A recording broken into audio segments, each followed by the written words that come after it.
Let's get started. The first thing you'll need to do is complete the calculation worksheets to know how many cells are needed for the assay. You'll need to know the amounts of Saporin, Streptavidin-ZAP, and your biotinylated molecule. We made this easy, so just click the link in the description below and download the Excel workbook. Once you've done the calculations, we're ready to go into the cell culture hood. Now that we're in the hood, the first thing we'll do is number the plates. The first plate is your biotinylated molecule plus Streptavidin-ZAP. The second plate is Saporin alone. The third plate is the control provided in the kit, either Blank Streptavidin-SAP or Biotinylated IgG-SAP. In this step, we will transfer 10 to 15 mL of media into the cell reservoir.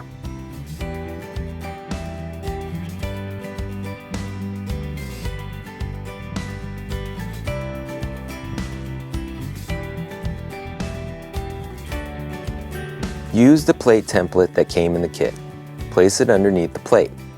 This will serve as your template when you are adding material to the plate.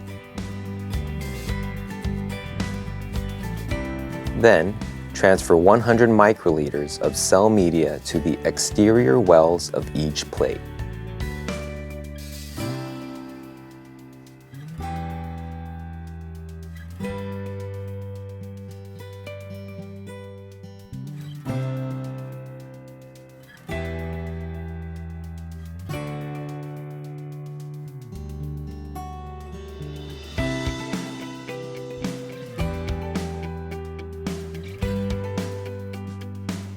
In this step, we need to start with a fresh well reservoir. Then, briefly vortex the cell suspension solution.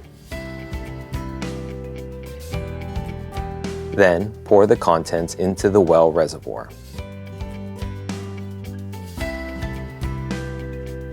Then, we will transfer 90 microliters of the cell suspension solution into each of the interior 60 wells of the plate.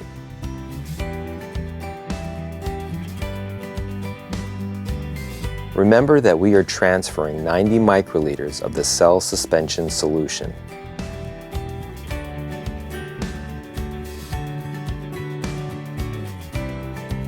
When that step is completed, discard the tips. Replace the lid. Now we are ready for the next plate. Alright, so the next step is we'll need to transfer our cells to the appropriate growth conditions and allow them to acclimate overnight.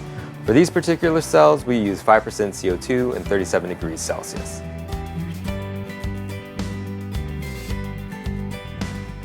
So once you've got your cells in the incubator, allow them to acclimate overnight, and that'll be it for day number 1.